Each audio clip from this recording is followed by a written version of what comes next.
Rule number 5, and a lot of teachers are not going to like this very much. When I first entered teaching, the rule was don't smile until December. Okay?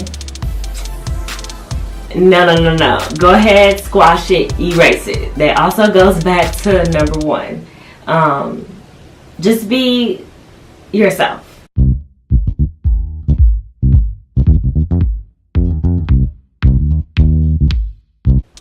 Hi, it's Charnay, aka Baby Doll the Teacher, and welcome back to my channel.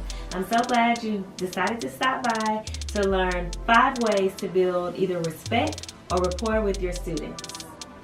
To build rapport with your students is very important in a classroom, and it should be established within the first week of school. Because if you don't build rapport, you lose respect, you don't have classroom management, and it's just all over the place.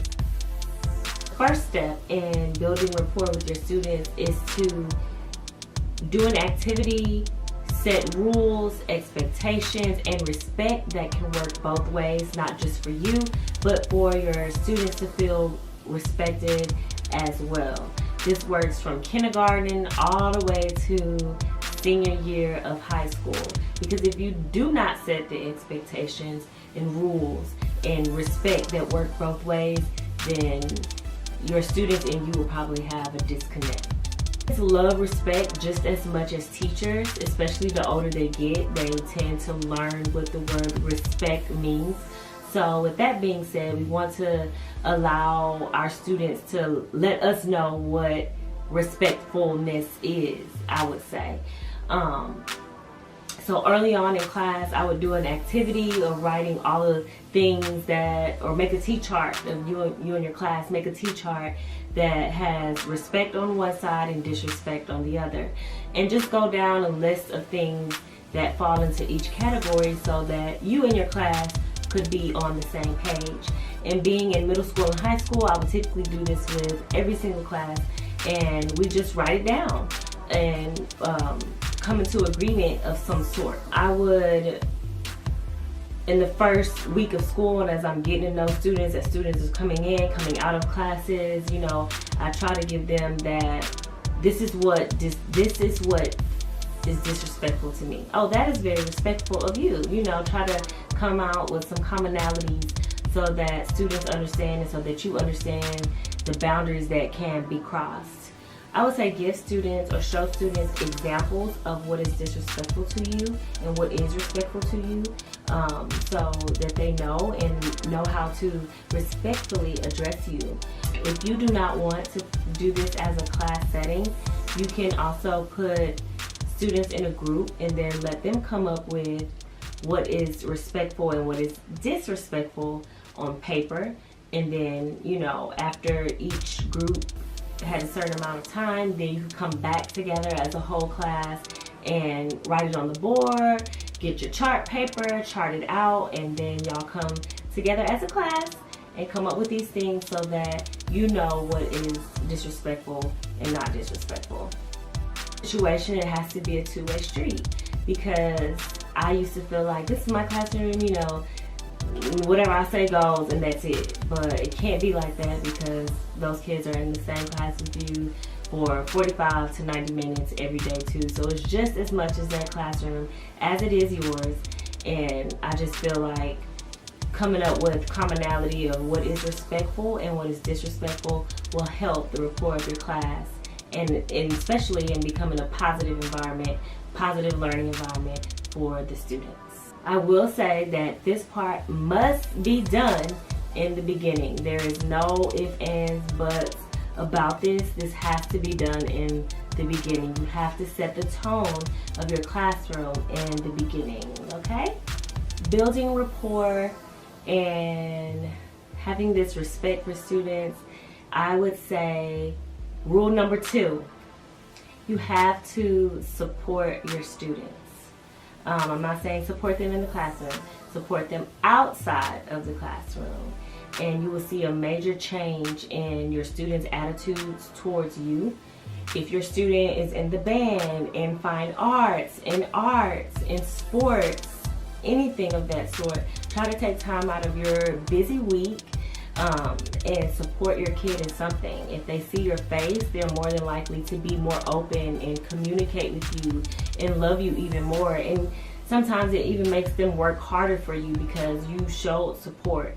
And it's like, hey, my teacher came to my musical the other day. I can't believe that. That makes students feel very special and loved and cared about.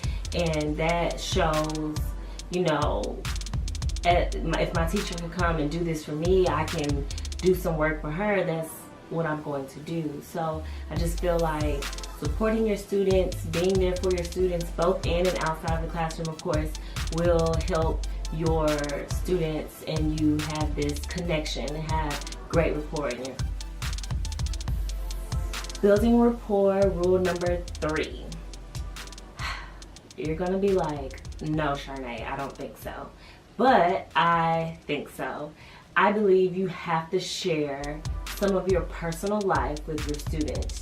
Not your deep, dark secrets or anything like that. But I feel like if you are open and honest and give students a little bit of background about you and share stories about you, whether you're in college or family, something that ties in with whatever lesson that you're given, and just show them or tell them about your experiences in life, they will come around and, that same rapport comes around. They talk to you, they love you, they want to engage with you because you are so open and so honest with them. I believe telling stories and experiences about yourself will show a student that you're very genuine, that you're caring, and that,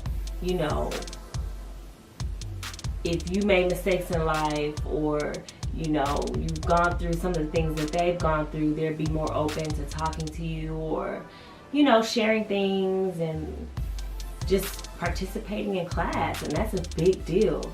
I found myself telling stories about my college days or times I messed up in high school or things like that, and my students would, catch on, and then they start participating. Their journal rights became more enthusiastic, more detailed, because they weren't afraid to break down the wall and be honest with me. So I believe that is also a two-way street. If you want participation, I believe you have to share, you have to show examples and things like that so that a student can trust you, and it just opens up a million doors that you never thought that one quiet student in the back would start talking. So yeah, that's my take. That is rule number 3. At least tell them stories and tell them things or experiences that you've gone through. Building rapport with your students. Rule number 4. I would say hi and bye to your students. Talk to your students. Meet them at the door, or if you're at your desk, at least say something when they come in. Call them individually by name. Tell them have a great rest of the day. That's my thing. All right, guys, see you later. Have a great rest of your day. Or, call on that specific student that you probably never had a conversation with. And it does not have to be out loud in front of the class. It can be as they're doing their bell ringer, just walk by and say, hey, Jessica, how was your weekend this weekend? Did you do anything special? Or, how's life? And you'd be surprised. They might look at you funny like, it was all right. But just make it genuine, And I just found myself doing that more and more, and my students become more open and more honest, and they participate more. It just all comes into play, into life, and it's so much easier when you know your students. They tend to think that they know you as well, so it becomes this friendly atmosphere, positive atmosphere. So definitely talk to your students, greet them, say bye to them, just take them in and love them. That's all you have to do, and your rapport will go up and up and up and up and up. Rule number 5 for building rapport with your students. Smile and be welcoming, okay? I know the rule, especially when I started teaching in 2011, 2012, don't smile to December or January.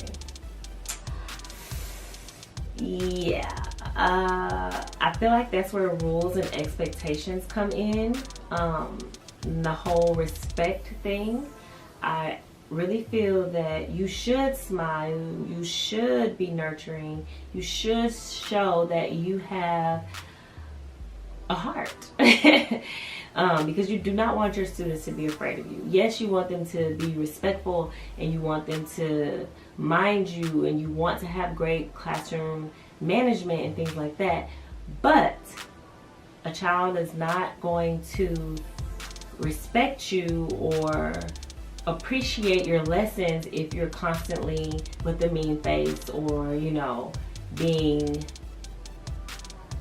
the B word, bitchy, and things like that. Yes, everybody has their days, of course, you know, but I honestly believe smile and be welcoming, be a loving, warm-hearted teacher will make or help students know that you care about them, that you want them in your classroom, and that you're not running a boot camp and things like that. I go back to rules and expectations and setting that respect boundary. You can smile as much as you want as long as you have those rules, expectations, and respect boundaries in place. It's not going to harm the student if you smile. It's not going to make them act any less or more wild or anything of the sort. So I just feel like having that compassion, that smile, that warm heart, that hi, how are you, that welcome to my class feel will help a student love you and work for you and want to respect you. So just please take that in consideration. I'm not saying that these are a definite 5, but these are my top 5. And I've learned this, like I said, I've been teaching for 8 years. So over the years, I've just tested things, and this is what seems to work for me, especially in the high school level of teaching. I just feel like those 5 things will make life in teaching so much easier when it comes to getting respect from your kids, getting ready for a bomb classroom, having classroom management that just flows, and kids that will participate and actually do work for you. Those are my top 5 things.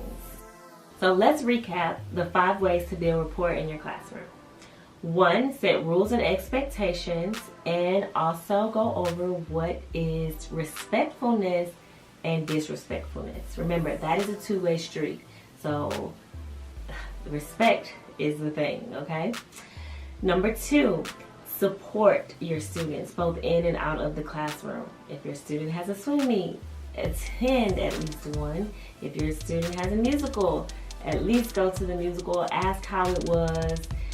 You know, just support your students. It is amazing, and you'll also see a different side of them. You're like, oh my God, my students are the bomb. They are. So seeing them outside of the classroom element is such a reward as a teacher, to see them in their own element. And, you know, that is like a holy grail for me. And I learned that within the last 3 years. Just support your students. Number 3, tell your students stories about yourself or some of your life experiences, and it does not have to be your deepest, darkest secrets. 4, speak to your students. Tell them hi, tell them bye, have a great day, how was your day? You know, things that get them to talking that has nothing to do with academics sometimes will help your students gain trust and want to talk to you. So I just feel like that is another holy grail of mine. Speaking to your students when they enter the room, when they leave the room, during, as you're walking around, it makes them feel good as well. So yeah, speak to your students. And rule number 5, smile and have a kind heart. Yes, and that is the utmost rule.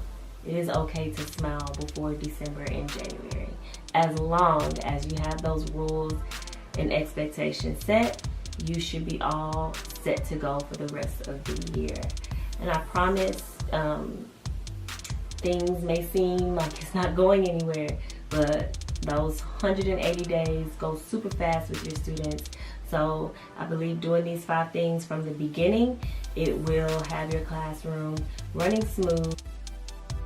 When students know you care, when students know you respect them, when students know you are genuine in everything that you do, students will work for you, they will love you, they will respect you and work hard for you.